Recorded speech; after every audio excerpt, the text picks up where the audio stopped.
estamos iniciando mais um podcast Horizonte Espírita, o podcast para pensar fora da caixa.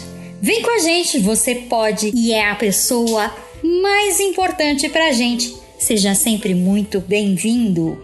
Eu sou a Kátia Pelli e aqui comigo está o Rodrigo Farias. Oi, Rodrigo. Oi, Kátia. Olá para todos. Vamos aí para mais um episódio do nosso podcast. Também tem a Litsa Amorim. Oi, pessoal, tudo bem? E o Alan Pinto de volta depois de umas férias forçadas, né, Alan? Tamo que tamo. Vamos lá. E, claro, o nosso querido Eric Pacheco. Oi, pessoal, tudo bom? Depois dessa introdução breve desse pessoal, agora a gente vai apresentar o nosso entrevistado, ou melhor, o nosso convidado, ou seja lá como vocês queiram chamar. Ele é um queridíssimo, muito conhecido no meio do LGBTQ+. É uma pessoa sensacional. Nós estávamos aqui antes de começar a nossa gravação, já batendo um papo muito gostoso com ele. Tudo bom, Ícaro Kadoshi? Boa noite a todos. Eu quero agradecer já de antemão pelo convite e principalmente por ter esse espaço para conversarmos sobre o humano, sobre Deus e tudo que tem no entorno. Delícia!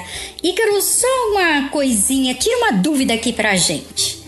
Você é muito conhecido nas mídias, principalmente no seu canal no YouTube, e você falou pra gente aqui antes da gente começar a gravar que você tem uma página lá no Instagram. Você é mais ativo no Instagram, é isso mesmo? Isso, eu sou mais... A minha mídia social hoje forte é o Instagram, que eu tenho acho que 106 mil seguidores. Uau! Mas eu sou bem conhecido principalmente por ser uma das 3 primeiras drag queens a terem um programa de televisão na história da América Latina, que é o Drag Me As a Queen, Uma Diva Dentro de Mim, pelo canal E! Entertainment Television, onde nós usamos a arte drag como pano de fundo para a modificação da vida de mulheres. Então nós transformamos mulheres em drag queens e através desse processo conversamos sobre a vida, os medos, os anseios e como o fato de se ver de outra maneira pode ajudar a modificar tudo que você tem de dificuldade na vida. Que sensacional! Você poderia nos falar um pouquinho da sua vida, trazer pra gente aqui a sua biografia rapidamente? Meu Deus! Resumo rápido então do meu currículo. Eu sou drag queen há 19 anos, tenho 38 anos, faço 39 agora em novembro. Além de apresentar esse programa no canal I, eu sou jornalista por formação e um espírita desde os meus 15 anos de idade. Na verdade, o espiritismo está presente desde o começo da minha criação. Eu lembro como se fosse ontem, as primeiras imagens que eu tenho da minha infância é da minha avó com um chumaço de ervas, me benzendo, gritando Bezerra de Menezes, Eurípides Barçanufo. Bezerra de Menezes, Eurípides. Então, são as primeiras imagens que eu tenho da minha vida, e na casa da minha avó tinha uma fotografia em forma de quadro de Bezerra de Menezes. Mas, aos 15 anos só, que eu comecei a estudar com afinco, graças a uma célebre frase dita na minha concepção religiosa, quando eu fui me confessar aos 13 anos, onde o padre da Igreja Católica disse que eu não precisava mais voltar porque eu não tinha mais salvação. E ali eu tentei tirar minha vida com 13 anos, porque eu pensei, se Deus não me ama, o que eu estou fazendo nesse planeta? E aí eu comecei uma jornada em passar por todas as religiões, pesquisando, sentindo como eu era recebido, até que eu realmente voltei, porque eu costumo dizer que é uma volta, não é um encontro. Voltei ao espiritismo e ali eu tive a sensação de lar. E desde então tô aí na pesquisa humana. Que legal. Então é assim, Ícaro Kadoshi é a drag queen. Isto. E o seu nome? Meu nome verdadeiro é Thiago Liberato. Ícaro vem da minha paixão por mitologia greco-romana e o Kadoshi veio quase 5 anos depois que eu comecei a fazer show. E vem do hebraico e significa o santo. E foi um presente de um amigo muito próximo que achava que eu deveria ter um sobrenome. E aí ele me deu esse Kadoshi de presente. Eu gostei da sonoridade, do significado e desde então é Ícaro Kadoshi. Que legal. Olha, eu tô sentindo que a Litsa, porque eu tenho uma mediunidade muito aflorada, viu, Ícaro? E eu tô sentindo que a Lídia quer te fazer uma pergunta. Faça. A grande questão e o grande motivo pelo qual a gente convidou o Ícaro é pra ele contar pra gente sobre um novo projeto que ele lançou relacionado ao espiritismo, né, Ícaro? Sim.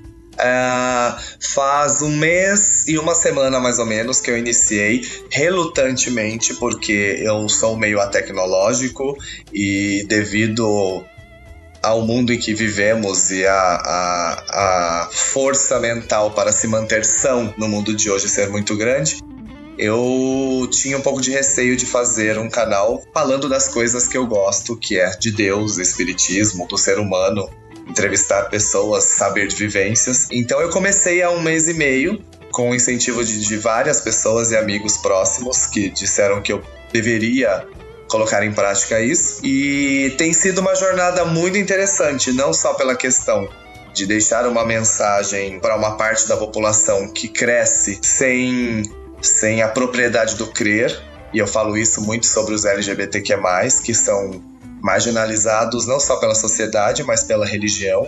Então, quando você vê dentro de uma boate e conversa com pessoas que não têm um templo, um local seguro para orar sem ser julgado, sem ser expulso, sem poder ter esse contato de ir a um templo ou a um local seguro para ter o contato com Deus, eu senti que a necessidade do momento era essa. Então, são exatamente para as pessoas que começaram a acreditar que elas não têm o pertencimento do crer, são para essas pessoas que eu faço esses vídeos. Ô, Ícaro, o primeiro vídeo seu que eu assisti foi sobre o Evangelho no Lar, que foi, inclusive, através do Carta Capital, um artigo do Franklin Félix, em que ele colocou esse vídeo e falou sobre uma drag queen falando sobre espiritismo. Isso. Como é que surgiu isso e como é que isso foi recebido? Você tem algum contato, você teve alguma sensação desse pessoal, desse trabalho seu sendo recebido no meio do movimento espírita? Eu tenho todos os tipos de feedbacks para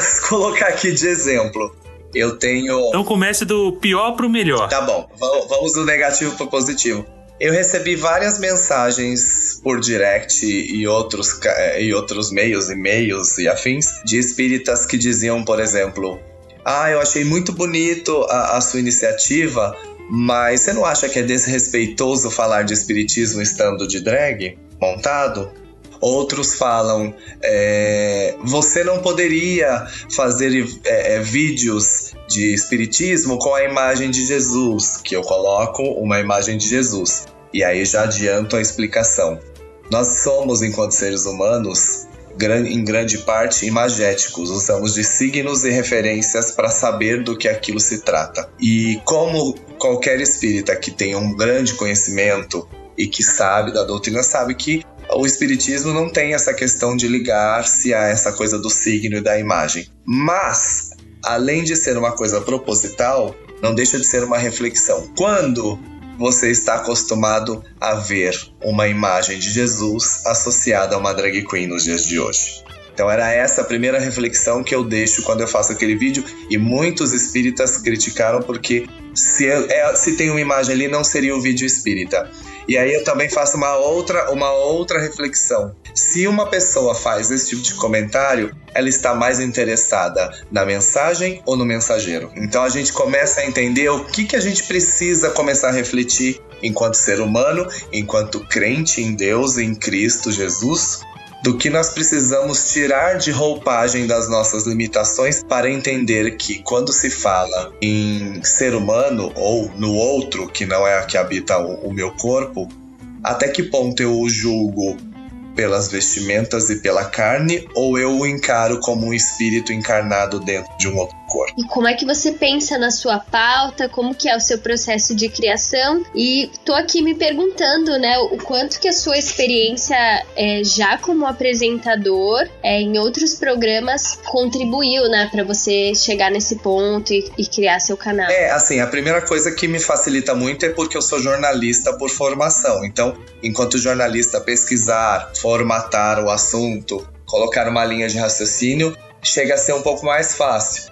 Mas eu acho que a grande sacada, e que coloca em xeque tudo, é estar maquiado de drag. Porque existem vídeos onde eu faço o relato da minha vida que eu estou sem absolutamente nada, que é a história do menino. E eu uso a minha drag queen para falar de assuntos variados e entrevistar pessoas de vivências variadas.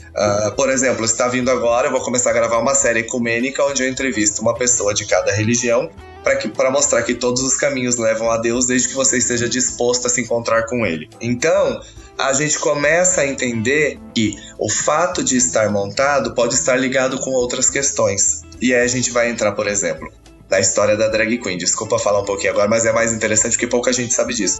A história da drag queen é muito antiga. A primeira drag queen que se tem datada é de 300 a.C., no período helenístico da Grécia, onde nós podemos agradecer, entre aspas, porque o machismo foi o responsável pela criação da drag queen.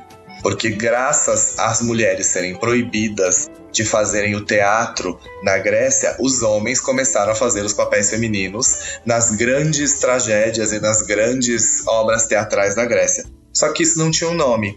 E aí a gente pode falar de Ásia, no teatro kabuki, no Japão, em outros países, Tailândia e afins, até que a gente chega na era de Shakespeare, que Shakespeare vai dar o que se chama hoje drag, que é uma abreviação da frase inglesa que é dress resembling as a girl, que é vestir-se como uma mulher. Então, quando você via nas peças de Shakespeare a papeleta dos atores, se tivesse lá João e embaixo drag, você saberia que João interpretaria uma mulher. E aí, então, vem vindo.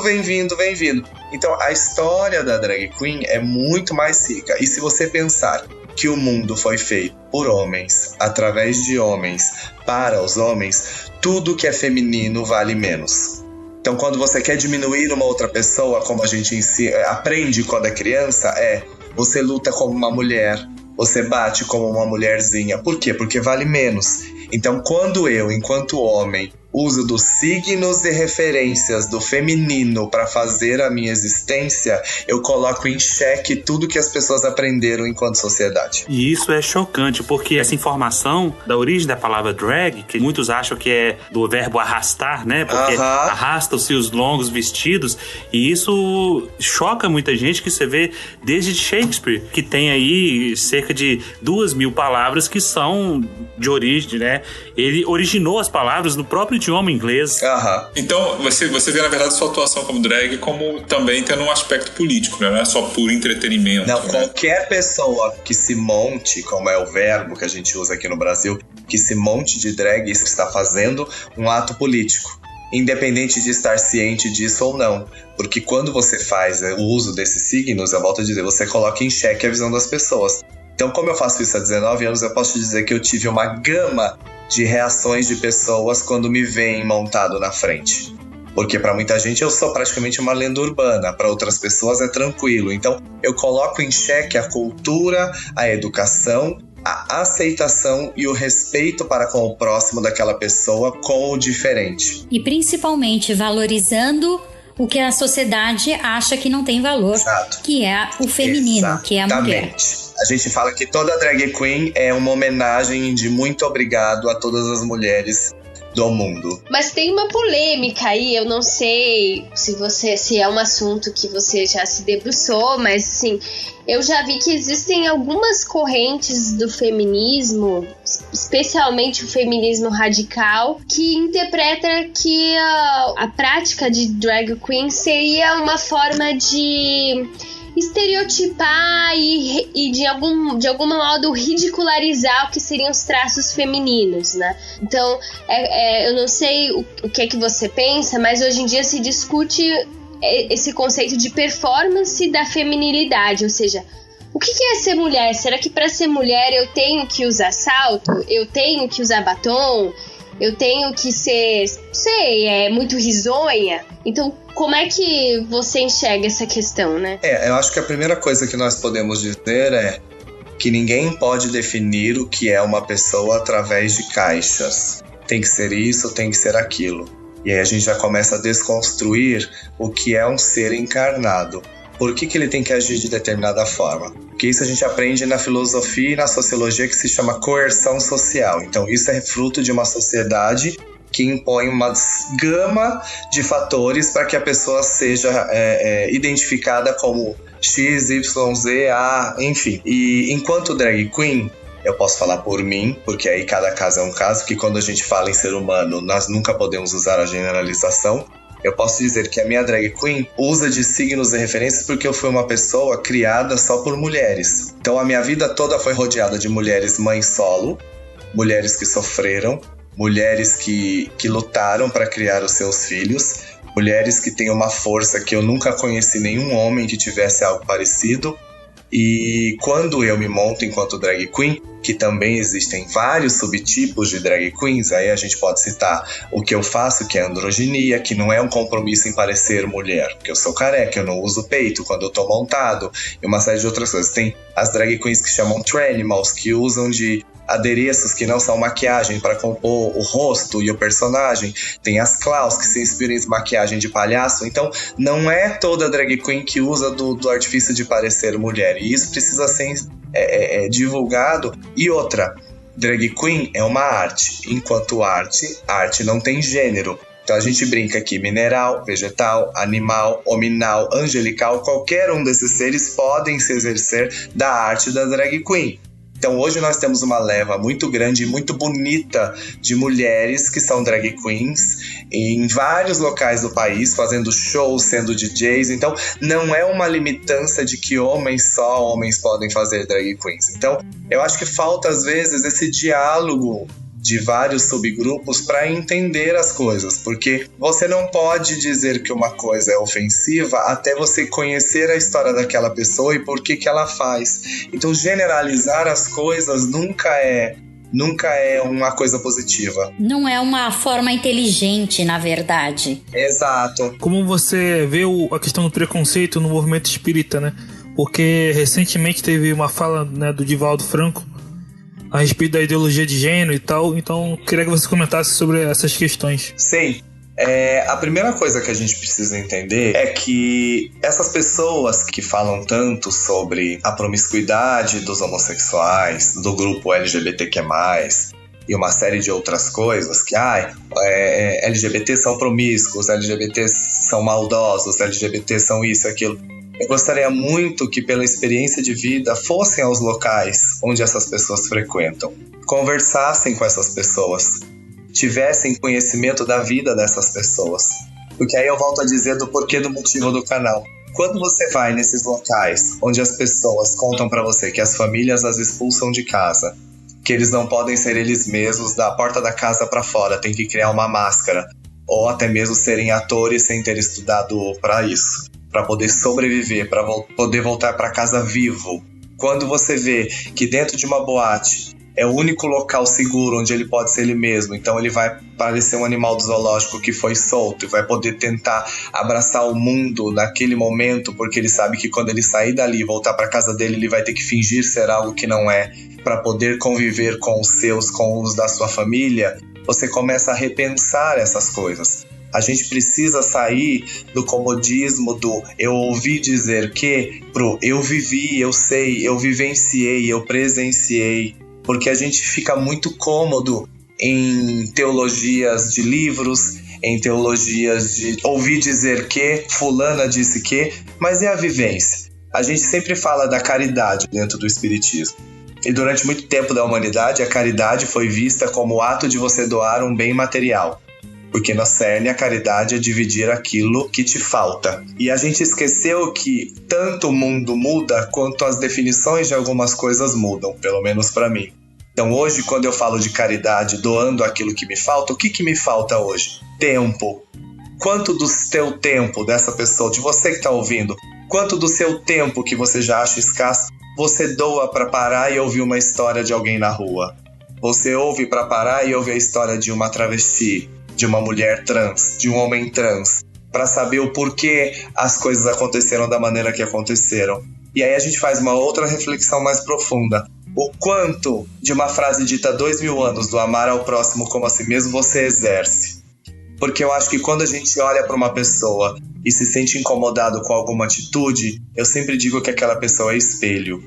Porque se eu não sou preguiçoso, por exemplo, vou dar um exemplo simples. Se eu não sou preguiçoso, se eu olho alguém preguiçoso, por que aquele me incomodaria? Então não tem por que me incomodar se eu já sublimei determinadas coisas. Então a gente precisa refletir enquanto ser humano, encarnado, existente, no que nós precisamos de agulhas para estourar as bolhas do comodismo que a gente vive. E sobre a ideologia de gênero, existem muitas fases nebulosas sobre esse assunto, porque o que eu tenho de conhecimento de ideologia de gênero é que você tem a ideologia de que as coisas são de determinados gêneros. Carrinho é de menino, boneca é de menina, e quando se fala em tirar essa ideologia de gênero é dizer que são brinquedos que qualquer ser humano pode brincar. Então não é essa coisa de ensinar sexo na escola, deixar as pessoas gays. E a gente precisa falar uma coisa que é muito engraçada. Eu vivi a minha vida inteira vendo casais heterossexuais beijando na minha frente, se abraçando na minha frente, e não me tornei heterossexual. Porque esse medo absurdo de ver duas pessoas que se amam, às vezes andar de mãos dadas, dar um beijo, fazer um carinho, e achar que todo ser humano à sua volta vai ser magicamente transformado em homossexual. É preciso relembrar só que o conceito e ideologia de gênero, dessa forma como o Divaldo tratou, é um conceito criado pela direita, né? Então ele já está embutido no conceito uma série de preconceitos. A gente falou em ideologia de gênero, só para algum ouvinte desavisado, né, que não saiba do que se trata, só para esclarecer um pouquinho. Ideologia de gênero, da maneira como é usada hoje, né, é um termo que foi criado nos anos 90, se não me engano, no evento da Igreja Católica, para designar uma suposta ideologia de que masculino e feminino seriam puramente construções sociais, então não haveria nada de realmente natural no que a gente chama de masculinidade e feminilidade. E isso era visto de uma maneira negativa, né, como uma espécie, vem num tom meio, geralmente apresentado por críticos, né, e é apresentado geralmente como uma espécie de conspiração, né, eles querem fazer com que todo mundo acredite que tudo é construção social para remoldar a sociedade e acabar com os padrões divinamente ordenados de que homens e mulheres devem ter certas características inerentes. Hoje em dia, a Lídia falou, né, que é uma questão de direita, mas na verdade uma questão associada a uma direita muito mais religiosa, muito mais conservadora, né, mais retrógrada, certamente nessas questões de gênero, que geralmente é apresentada realmente como uma teoria de conspiração associada à esquerda. Então o termo virou uma questão de luta política. E, na verdade, ela é usada muitas vezes para deslegitimar, né, qualquer movimento que pretenda mexer nos papéis tradicionais de gênero. Aí entra aí LGBTQ+, entra feminismo, entra uma série de coisas. Esse termo ideologia de gênero, ele é usado, né, vulgarmente aí pelas pessoas, né, e o pessoal da direita eles usam normalmente para se referir, principalmente hoje em dia, a Judith Butler, né, com a teoria queer. Então o nome acadêmico, né, seria a teoria queer, né, da Judith Butler. Mas geralmente as pessoas que usam nesse sentido não sabem nem quem é a Judith Butler, ou sabem só por caricatura, nunca pegaram um livro dela, que aliás são difíceis de entender pra caramba, diga-se de passagem. Então assim, é como se fosse uma demonização homossexual, é uma agenda rosa escondida onde nós queremos dominar o planeta Terra, porque eles falam como se fosse... basicamente isso, como corromper as crianças e tal. Mas na verdade, gente, um país que é governado por memes e pelo Twitter, vocês queriam o quê? Verdade. Esse é o grande problema, não? Hoje a coisa tá mais acirrada. É simplificar o que é complexo e aí deixar pro povão que tire suas conclusões e morte a quem é diferente. Exato. É o que eu falo, assim. Eu gostaria muito que essas pessoas que falam isso saíssem e fossem aos locais. Se nós todos somos seguidores de Jesus e Jesus andava com prostitutas, mendigos e todas as pessoas que na época eram ditas que não prestavam e não tinham valor, para entender o que significa valorização do ser humano, talvez a gente não tivesse esse tipo de discussão hoje. Ô Ícaro, hoje como é que você vê essa questão do nosso país e, consequentemente, com relação ao espiritismo? Porque de um tempo para cá, a gente vê que o conservadorismo ele cresceu, ele tomou forma. A gente tem um presidente em que ele é favorável às maiorias e as minorias se adequem ou vão para fora do país. Nós temos um vice-presidente que diz que gente criada pela avó e pela mãe é uma fábrica de desajustados. Como é que você percebe isso? Você, dentro do mundo LGBTQ+, né, sendo uma drag queen, o país nosso está mais favorável, você não vê nenhuma diferença com relação ao seu trânsito, ao seu trabalho, ao desenvolvimento das suas atividades no nosso país hoje? Ao contrário, é preciso tomar cuidado porque quando se fala de uma presidência da República, se fala que você foi eleito para governar para todos, inclusive para aqueles que não votaram em você e aqueles que vivem em situação de risco. Então, para mim, eu sinto na pele o cuidado é redobrado, o cuidado com a segurança, o sair, o ir e vir, sair diretamente só para o carro, não andar na rua, andar olhando para os lados. Então, é uma tensão completamente absurda que eu tenho que viver hoje. E aí a gente vê uma taxa de suicídio entre LGBTQ+, crescendo assustadoramente, e as pessoas às vezes perguntam, nossa, mas por que isso está acontecendo? Aí você soma uma sociedade que hoje, mais do que nunca, tenta reprimir tudo aquilo que é dito diferente ou minoria, somado a uma população que é essa minoria, que não tem como crer e ter um contato com Deus, o que isso vai causar na mente de uma pessoa?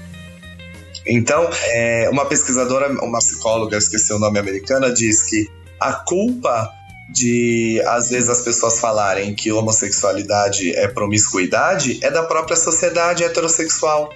Porque se todo mundo fosse tratado igual, nós não teríamos essas coisas de válvula de escape, desses momentos momentâneos de uma boate onde eu não posso, onde eu não me sinto julgado, onde eu posso ser eu mesmo, e ali eu coloco todas as minhas vontades e gostos para fora. Se eu fosse tratado como todo mundo é, inclusive temos por direito isso, é só você ler o parágrafo 5 a 10 da Declaração Universal dos Direitos Humanos, que tá lá, todo ser humano tem o direito de tudo aquilo que tá lá, mas não é exercido. Então a gente fica se perguntando, até quando o ódio vai continuar sendo colocado na pauta? Até quando as pessoas vão julgar sem conhecer? Até quando as pessoas vão parar de agir no modo automático e olhar para o outro com carinho, com empatia? Porque aquela frase, não faça para os outros o que você não gostaria que fizessem com você, é a que está mais em voga para mim hoje em dia. Porque é sério que você gostaria de sair da sua casa não podendo ser você mesmo, independente do que significa esse mesmo? É sério que você gostaria de ter todos os seus deveres em dia, mas não ter os mesmos direitos do que o amigo que está do lado? É sério que é nesse mundo espiritual que você acredita, onde as pessoas são segregadas por X, Y, Z e não têm os mesmos direitos e oportunidades para evoluir, para crescer, para serem seres de luz na seara divina? É sério que você crê nisso? Eu acho interessante a gente colocar uma frase que você falou. Você esteve no 16º seminário do LGBT. Isso. E eu achei bárbaro a sua fala. Sim. Foi uma fala breve, mas muito profunda. Você citou lá o que você falou agora há pouco a respeito da Declaração dos Direitos Humanos, entre a 5ª e a 10º item. Exato. E falou que, infelizmente, precisamos de leis para que o humano aprenda a respeitar, que seja assim. Essa frase foi muito profunda, ela carrega em si uma luta, um desejo, um grito, ou até mesmo um pedido de atenção para a sociedade, não só para aqueles que estavam lá na Câmara te ouvindo, mas sim para a própria sociedade que simplesmente se faz de muda, cega e surda com relação a todas as minorias. E você estava lá representando. O que é que você sentiu quando você falou isso? Olha, eu vou falar uma coisa que é muito engraçada. Eu senti que eu não estava sozinho enquanto eu estava falando. E eu falo espiritualmente mesmo. As pessoas precisam entender o quão dolorido é você viver num mundo que a todo momento aponta o dedo e diz que você não deveria existir. Que a todo momento aponta o dedo e diz que você é uma aberração, é um demônio. Eu fui exorcizado com 13 anos por 6 freiras porque quando eu contei pro meu avô que eu era gay, ele disse que eu tinha o demônio da luxúria habitando o meu ser. Agora você imagina o que isso causa no psicológico de uma criança de 13 anos ser exorcizado por 6 freiras. Então existem coisas, e isso porque nós estamos falando de uma megalópole, de uma cidade, entre aspas, com toda uma infraestrutura. Agora você imagina, nos locais que são distantes, cidades pequenas, as quantidades de coisas que não acontecem, que são agressões a espíritos que são encarnados com determinadas tarefas, das quais eu não sei, vocês não sabem, quem está ouvindo não sabe, para julgar. Se nós entendemos que na organização reencarnatória, seja você meritório de fazer parte dela, ou então não, o mentor vem e fala, você vai reencarnar assim, assim, assim, porque é o melhor para a sua evolução. Você se acha no direito de discriminar uma pessoa que nasceu com aquela missão, ou aquele resgate? A quão graus-luz de evolução achamos que estamos do outro para nos sentirmos no direito de dizer o que ele deve ou não ser, sendo que nós não somos Deus, estamos muito longe disso, que estamos em um planeta de provas e expiações. Onde foi que essa mensagem de Jesus se perdeu para que a gente mudasse esse discurso de achar que, enquanto espírita, que é no caso agora nós estamos falando, eu tenho que salvar o mundo e tirar todas as mazelas existentes do planeta? A salvação é individual. Você não pode tirar a oportunidade daquela pessoa vivenciar a dor, vivenciar a tristeza, mas você pode ajudá-la a entender a si mesmo. Qual é a diferença? Qual é a dificuldade que as pessoas hoje em dia têm em tratar uma travesti como igual? A gente não sabe o que ela sofreu, a gente não sabe o que ela está resgatando, e a gente não sabe as bênçãos que ela pode trazer na nossa vida se a gente se abrir para ouvir. Então, qual é a dificuldade enquanto espírita de abrir a minha mente, abrir o meu coração, principalmente? Por isso que eu falo, nós vivemos num país em que é preciso ter leis para garantir um respeito. É absurdo isso. Ícaro, eu pegando esse gancho no que você está falando aí, dentro do meio espírita, né, já ouvi isso várias vezes, de que o homossexual, o gay, o trans, o que quer que seja, foi, na verdade, alguém que teve várias encarnações como mulher, e na primeira encarnação como homem, ele não aceita o corpo, né, e se rebela. Ou teve várias encarnações como homem, e na primeira encarnação como mulher, ele não aceita e se rebela. O que eu acho que é uma grande bobagem. Sim.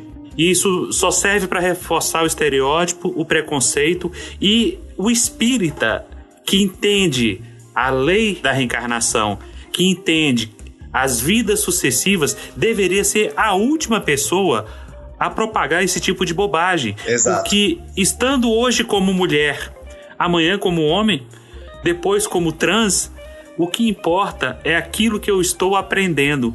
E aí eu quero fazer uma pergunta maldosa, capciosa pra você. Me permita ser uma menina má agora. Manda! Ser gay no Brasil é expiação, é prova ou é missão? Eu vou responder pra você que depende de cada caso, mas eu acredito que sejam os três, não necessariamente na mesma ordem e em conjunto. Vai depender muito do grau evolutivo do espírito, a gente não consegue afirmar isso, mas eu acredito que é tanto prova, quanto expiação, quanto missão. Porque vai depender do grau evolutivo, porque é isso que eu falo. As pessoas que falam esse tipo de afirmações que você acabou de dizer, e eu também já ouvi muito disso dentro dos próprios centros espíritas que eu já frequentei antes desse, ninguém nunca parou pra mim e falou assim, posso fazer uma pergunta? Você quer ser mulher? Eu já ia responder, não, eu amo ser homem. Amo ser homem porque eu entendo que eu preciso dessa encarnação para aprender determinadas coisas. Quais são? Não sei, estou no caminho para. Então, sucessivos acontecimentos. Mas assim, as pessoas acham que só porque você é LGBTQ+, você não aceita o seu corpo, você é revoltado, você isso, você aquilo. Se você parasse para conversar, talvez isso já teria sido desmistificado há muito tempo. Porque a única diferença que eu sempre brinco é que enquanto homossexual, e eu não estou falando de drag queen, tá? Eu falo isso antes de me montar como drag queen. Eu nunca tive medo, aí a gente volta lá no começo. Eu nunca tive medo do meu lado feminino. Que aí a gente também pode fazer um outro paralelo, que a gente sempre fala que o espiritismo, ele é Kardec deixou uma afirmação muito bonita que é: entre a religião e a ciência, sempre siga o que a ciência pode provar no momento. Então, se você for procurar na história da sexualidade humana, existe um pesquisador americano de 1950 chamado Kinsey que estudou a sexualidade humana de cabo a rabo. Muitas coisas foram até mais abrangentes hoje, pesquisadas com mais afinco, tá aí na internet. E ele diz que nenhum ser humano é 100% heterossexual e 100% homossexual. Nós somos 70% 30%, 60% 40%, porque em algumas fases da vida ou em algum momento você vai sentir algumas coisas que você não vai entender. E talvez passe a vida inteira sem entender que isso pode ter sido um momento de atração ou admiração, que você acha que é admiração por uma pessoa do mesmo sexo. E aí existem as homossexualidades sazonais, que é quando a pessoa está presa, quando a pessoa está na guerra, quando a pessoa está isolada com pessoas do mesmo sexo, visto que enquanto espírito ou encarnado, eu tenho as funções biológicas e as energias habitantes em todos os chakras, inclusive lá embaixo, que é a energia mais visceral, que precisa ser utilizada. E a gente também não pode esquecer, junto do seu comentário, de que qualquer espírita que tem um estudo com afinco sabe que os espíritos não têm sexo. E esse sexo é ditado conforme a necessidade de evolução naquela encarnação. Então não importa se foram 500 vezes mulher e tá vindo homem. Qual é o problema de respeitar? Porque aí não cabe a você, nem a mim, nem a qualquer pessoa julgar aquele espírito por estar agindo dessa ou daquela forma. Se ele for ter que colher com as atitudes ou as coisas que ele fez, isso é dele, é um problema dele. Cabe a mim amá-lo e respeitá-lo. E qual é a dificuldade que as pessoas têm em entender isso? É isso que eu fico me perguntando todos os dias. Qual é a dificuldade que todo ser humano tem em simplesmente olhar para o outro e falar: bom, ele não está fazendo nada com o meu corpo, ele não está fazendo nada de mal para mim, ele não está fazendo nada de mal para ninguém. Ótimo, vamos todos viver felizes. Ele está com o aprendizado dele e eu vou gastar a energia que eu provavelmente gastaria para tentar salvá-lo, melhorando as minhas limitações, que é o tempo mais bem gasto que a gente pode fazer. O que é interessante é que o Ícaro usou o termo ideologia, vamos dizer assim, como o termo foi utilizado num primeiro momento. Ele diz assim: o que é ideologia é o que a sociedade correntemente faz, quer dizer, bonecas para meninas, carrinhos só para meninos. E o termo foi reapropriado por essa direita religiosa para dizer que quando a gente está trazendo noções de mais liberdade, de mais flexibilidade e de mais igualdade nas relações de gênero, a gente, na verdade, quer destruir tudo, destruir a família. Acabar com destruir a família tradicional brasileira, né? Sim, eu posso fazer um outro adendo, já que você falou isso, que eu acho maravilhoso. Se a gente pensar que Deus criou tudo é permissão de Deus, eu não posso deixar de dizer que, se a natureza é perfeita, começamos a pensar que quase todos os animais têm casos relatados cientificamente e catalogados de relações homossexuais. Porque muita gente diz que a homossexualidade é uma escolha. E aí eu também volto a dizer, se alguém perguntasse para mim, honestamente falando de todo o meu coração, eu não escolheria vir homossexual. Por que eu escolheria em sã consciência acordar de dia e falar: o que eu vou fazer hoje? Acho que hoje eu vou sair na rua pra ver se alguém me mata. Eu vou sair na rua pra sofrer preconceito porque eu não tenho nada pra fazer. Eu vou sair na rua pra não ter os mesmos direitos que as pessoas, pra ver o que acontece. Gente, pelo amor de Deus, não é possível que as pessoas acreditem que isso seja uma opção, que hoje em dia o termo correto é a orientação, que é para onde o seu sentimento se orienta, para que pessoa ele se orienta, então seria para a pessoa do mesmo sexo. Mas, em sã consciência, será mesmo que você fala que é uma vagabundagem, é uma promiscuidade? Com o mundo que a gente está vivendo, você acha que as pessoas escolhem passar sofrimentos gratuitamente? Então não. Se é permissão de Deus e com o estalar de dedos ele poderia destruir esse planeta, por que ele deixa todas essas pessoas vivas? Existe um motivo, ninguém se pergunta o motivo. Então são questões simples de se raciocinar e que no auge de querer parecer intelectual ou de querer mostrar às vezes que o espiritismo talvez seja a religião mais avançada do planeta Terra, as pessoas se perdem no básico, que é o de simplesmente ouvir o outro e entender, porque eu não gostaria de passar preconceito todos os dias. Eu não gostaria de levantar achando que eu vou sair na rua e vou ser morto. Só que é mais forte do que eu. A natureza que habita em mim é mais forte do que eu. Então é essas coisas que as pessoas se esquecem quando fazem esses julgamentos de valor. Não é uma coisa que você decide ser de um dia para a noite. É por isso que eu falo, eu acho que é uma prova, é uma expiação e é uma missão, porque isso já vem enraizado no seu ser. Não é algo que você descobre do nada. Não, isso vem de dentro, de olhar uma pessoa e vir emoções que você desconhece, de você tocar uma pessoa do mesmo sexo e sentir uma coisa que você nunca havia sentido. Não é algo planejado no sentido aqui, tá? Terreno, de falar assim, hoje eu vou tocar alguém pra saber se eu sou homossexual. Gente, pelo amor de Deus. Por aí. Bom, a pergunta é o seguinte, Ícaro. Bom, até um tempo atrás, pelo menos pra mim, né, drag queen era uma coisa que eu sabia que existia, mas estava quase completamente fora do radar. Tirando a Isabelita dos Patins, que... amo minha amiga. Pois é, tirando ela, você não conhecia nenhuma, eu sabia que existia, mas ignorava. E aí aconteceu, acho que um fenômeno de mídia. Exato. Que começou lá fora e chegou aqui, que foi o RuPaul's Drag Race. Isso. E, bom, você disse que começou há praticamente 19 anos, né? Então, assim, você pegou a fase antes disso, bem antes. Eu peguei a fase do começo das redes sociais. Eu peguei começo de nada disso que a gente vive hoje. Eu queria saber se, assim, se essa... Bom, eu não sei até que ponto o RuPaul tem ibope, mas assim, me parece, olhando as redes, que é bastante popular para um programa de TV por assinatura, né? Eu queria saber se você sentiu alguma diferença, assim, tipo, as pessoas estão reconhecendo mais o seu trabalho? Você acha que está mais popularizado? De repente, pode ser que a resistência que alguns tinham, será que diminuiu um pouquinho?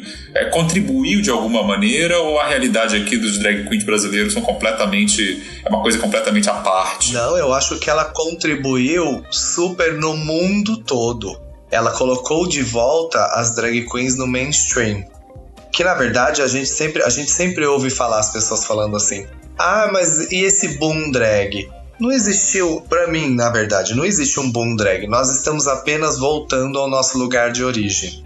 Eu disse lá atrás que as drag queens nasceram nas artes maiores, que são teatro e uma série de outras coisas. Então, quando você tem uma drag queen indo pro teatro, indo pra televisão, indo pra fazer as coisas realmente artísticas, nós estamos voltando pro nosso lugar de origem enquanto arte.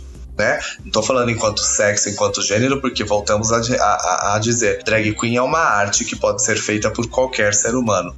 E a RuPaul melhorou muito, porque ela humanizou o que era uma lenda urbana, mostrou como as pessoas são fora da maquiagem, mostrou as histórias de vida, o quanto as pessoas são guerreiras, lutadoras e querem o seu espaço ao mundo. E para você fazer a drag queen existir na sua vida, é preciso muito amor, porque se você já é marginalizado por N questões, seja homem, seja mulher, etc., imagina você se colocar na ponta da faca, vestindo-se completamente diferente dos demais, tendo julgamento das primeiras impressões devido ao conhecimento e à cultura daquela pessoa quando tiver a primeira vez. Então, ela humanizou. Então isso ajudou muito. Hoje no Brasil, por exemplo, as grandes marcas estão se abrindo para a arte, né, drag. Então assim, eu já fiz várias campanhas das quais eu me orgulho. Já fiz campanhas para Risqué de esmalte, já fiz para Skull Beats, já fiz para Doritos, já fiz para Adidas. Então são coisas que eu nunca imaginei na minha vida enquanto drag queen brasileira vivenciar e muito menos fazer parte. Então eu acho que as pessoas estão começando a descobrir o lado lúdico.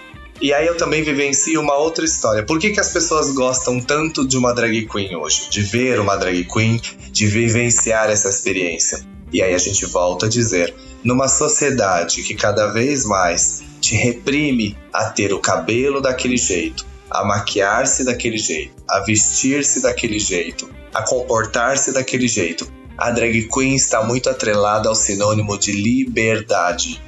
Em poder ser quem você quiser, em poder escolher a roupa que você quiser, em poder se maquiar como você quiser, então você passa a ser dono de si. Porque se você for pensar a grosso modo, a gente não reflete, mas existe uma agenda setting, como a gente fala no jornalismo, da sociedade, para que Hoje você tem o cabelo da moda. Todas as mulheres fazem o cabelo da moda. Hoje tem a barba específica que o homem tá na moda. Todos fazem isso. E ninguém percebe que isso tira a espontaneidade e a personalidade única de cada um, porque ele quer se sentir pertencente a alguma coisa. Então, o que é essa sensação de pertencimento? Nós chegamos a um ponto em que pertencer a alguma coisa é fazer algo físico e não algo mental e principalmente espiritual. É interessante que a gente fala, a gente já conversou em programas anteriores sobre o fato de que nós espíritas fazemos teologia.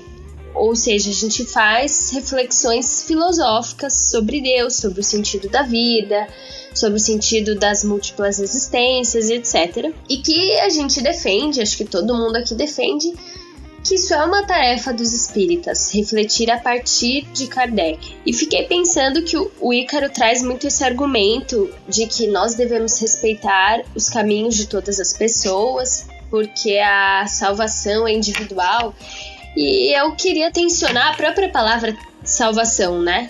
Quando a gente pensa no espiritismo como um processo de educação, de autonomia, de autorregulação, então é interessante que todas as pessoas procurem os caminhos que trazem para elas crescimento e que se autorregulem. Então, eu achei muito interessante também você ter trazido essa questão do jogo entre a sociedade muito repressora e então quando as pessoas desafiam algum tipo de padrão, a sociedade trata elas como bode expiatório, né? Sim, ameaça. Então esse é o caso dos transexuais, é o caso dos gays, mas também pode ser o caso dos negros que não aceitam serem humilhados, ou das mulheres que não aceitam, os índios, dos indígenas que lutam pelos seus direitos. Então é pensar que a gente, quando aceita muito a opressão, quando a gente tem um autoritarismo muito introjetado, a gente fica rígido. Exato. E aí a existência do outro que não se conforma nessa rigidez dói na gente, né? Então é um processo. Tem que haver um processo de cura para a sociedade inteira, né? Se mover com mais liberdade, com autorregulação, né?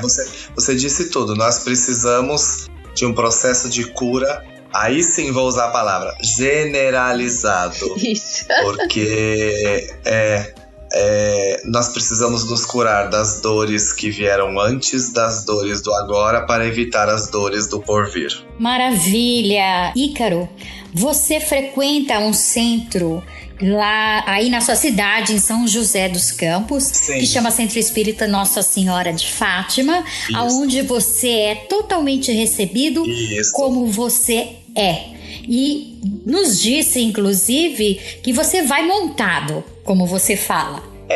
São raras as vezes, acho que foram poucas, mas quando eu tenho algum trabalho ou alguma coisa, não tem problema. Todos me conhecem, todos, inclusive as pessoas que frequentam com assiduidade, sabem que eu sou drag queen, sabem que o meu trabalho é esse, conhecem, porque eu não tenho vergonha do meu trabalho, do meu sustento, que é com muita honestidade, então não tem por que a gente ter vergonha de quem a gente é.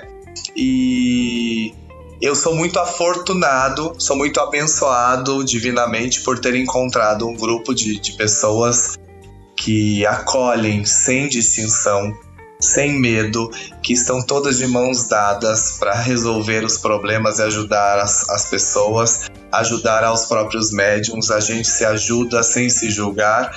E tem sido uma das experiências mais bonitas poder acompanhar de perto todos esses meus irmãos de caminhada. E já fiz show no casamento, que não existe o casamento propriamente dito, né? Mas na união, quando fizeram festa de união, já fiz show de drag queen para eles de presente. E eu só posso dizer que quando você é aceito dentro do local onde você vai celebrar a sua divindade com o próprio Jesus Cristo, com os mentores, os espíritos e Deus, você se transforma em outra pessoa. Então é isso que talvez eu poderia deixar de reflexão para quem estiver ouvindo, que trabalha em centro espírita, que frequente centro espírita. Se imagine tentando comunicar-se com Deus em algum lugar onde todas as pessoas estão vindo lá para fazer isso e não poder ser você e não poder se comunicar porque as pessoas dizem que você não tem o aval para se comunicar com Deus. Só se coloque no lugar dessa pessoa. Como você gostaria de ser tratado? E que as pessoas aprendam de uma vez por todas que somos todos filhos do mesmo Pai. Deus que eu creio não erra. O Deus que eu creio é todo amor e bondade. O Deus que eu creio deixou o seu Filho Jesus Cristo com as célebres frases e ensinamentos que 2019 anos depois não aprendemos o básico. Então, se a gente aproveitar ao mesmo tempo que a gente aproveita para falar da vida alheia, para julgar a vida alheia, para dissecar e discriminar a vida alheia, estudando o Evangelho de Jesus, estudando que limitações eu tenho quando eu olho no espelho para que eu me melhore, o mundo já seria completamente diferente. Ícaro, é muito bom ouvir você falar que na casa onde você frequenta você é recebido e você tem a condição de ser você mesmo. Eu gostaria muito que isso fosse a regra, mas a gente sabe que não é. A gente sabe que o espírita, como qualquer outro, é cheio de falhas, é cheio de erros. Há uma fala do Andrei Moreira em que ele coloca justamente isso. O espiritismo, ele abarca tudo, ele aceita tudo, ele abre os braços para todos. Mas o espírita é um ser humano que está ainda em progresso e que ele tem todos os problemas, todas as cargas, todas as dificuldades, e muitas vezes isso não é bem compreendido entre as pessoas. E a gente percebe isso porque sempre tem um orador espírita que se mete a ser um especialista em sexualidade. E é muito engraçado quando você vê uma pessoa branca falar sobre preconceito de cor, racismo. E é muito engraçado quando você vê uma pessoa hétero falar sobre a sexualidade dos outros, que não é a dele. Né? Você já passou por esse tipo de constrangimento? Esse cara não sabe do que ele tá falando. Olha só que absurdo que ele tá falando. Já passei por vários. É o que eu falei, assim, até eu chegar nesse centro agora, eu fui em alguns. E alguns eu tive que deixar de frequentar porque as pessoas palestrantes ou as pessoas que eram realmente da casa diziam que ser homossexual era errado, que mesmo tendo todas as informações espíritas, acreditavam firmemente que ser homossexual era um erro. Agora fica a pergunta, erro de quem? Né?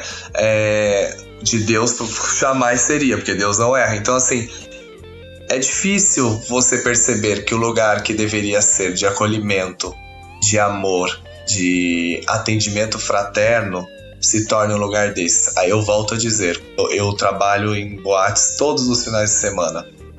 Quando você vivencia o que são as pessoas dizendo que não tem a família, que não tem uma igreja que possa ajudá-la a se sustentar nos momentos difíceis em pensamento.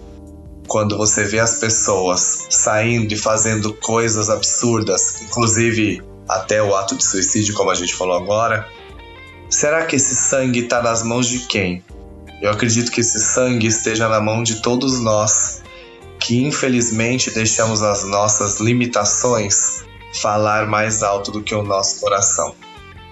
Porque enquanto as limitações da nossa mente, educação e cultura falar mais alto do que o nosso coração, que é o amor, que é o espírito encarnado em si, que tem os seus desejos e vontades e pulsa ali dentro mostrando para você qual é o melhor caminho, a gente infelizmente vai demorar um longo caminho para aceitar o outro como a si mesmo. E termino dizendo também uma frase que eu acho maravilhosa, que é do Paulo Freire, se não me engano, que é: quando a educação não é libertadora, o sonho do oprimido é ser o opressor. É mais ou menos o que o Leandro Carnal diz, né? Isso. Que questões de homofobia, né? Sempre será conflito entre duas pessoas. Só que um que reconhece, aceita que ele é o homossexual e o outro que nega isso. Exato.